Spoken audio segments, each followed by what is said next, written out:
Hey y'all, hey. Welcome. You're now tuned to Awakening Rooms, and it's your girl Naya. How are you today?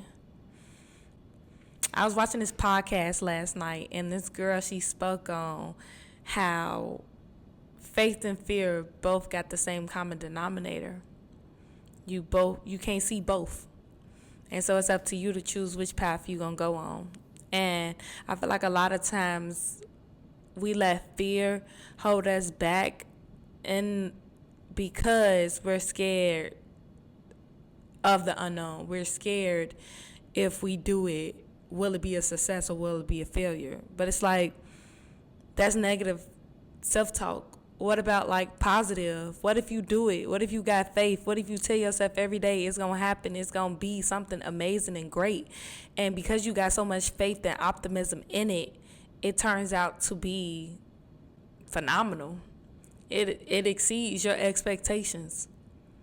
I feel like this world that we live in, being in our flesh, I feel like we are so conditioned to believe in the negative beliefs about self that we don't really even see the positive that's going on in our surroundings, in our environment.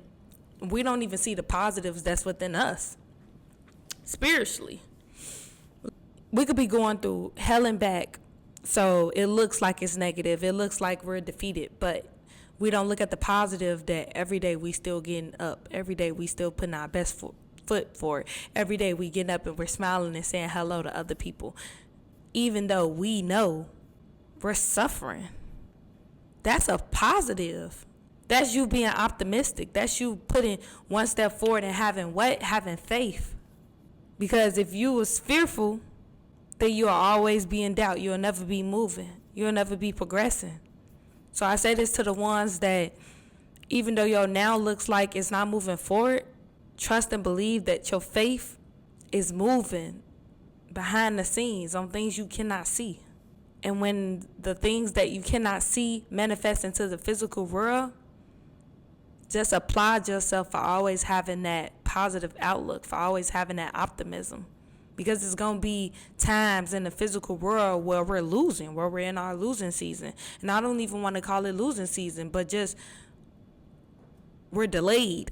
And so we're not getting our instant gratification. We're not getting our rewards at that moment. And I feel like a lot of times we just need to stop and pause and ask, what is this delaying process? What is this denial process trying to teach me about self? How is this season going to prepare me for my winning season?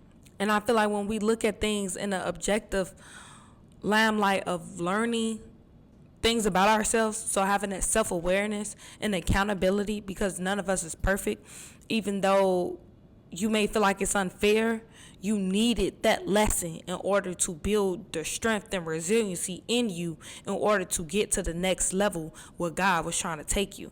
But if you're so in victim mindset of, this is not fair and everybody's out to get me and I just can't win for nothing, if you're looking at it in that mindset, then you're prolonging the delayed process, because you have failed to learn the lesson that God was trying to teach you in that moment. To you, it may look like you losing, but to God, it looks like you're in a process. He's pruning you. You're in a pruning season. He's asking you to remove certain behaviors, certain mindsets, certain beliefs and notions about yourself, certain people and situations. But if you're not in that mindset, or even in that awareness state to hear what God is trying to tell you and put it into action form, you're never going to get out of the current state you're in any faster than what you keep asking God to remove you from. He can't remove you from a situation He placed you in. He placed you in that season. Embrace the season.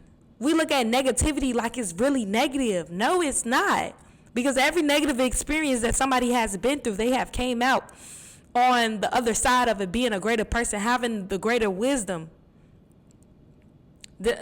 being more aware. These are all internal things that external, materialistic, and tangible things cannot give you. And I feel like that's what we miss out on in life. We so busy trying to chase after these external materialistic things, which is of world, which are worldly, which means that it's flesh-like, that we miss the lessons and the capabilities that spirit is trying to instill within us.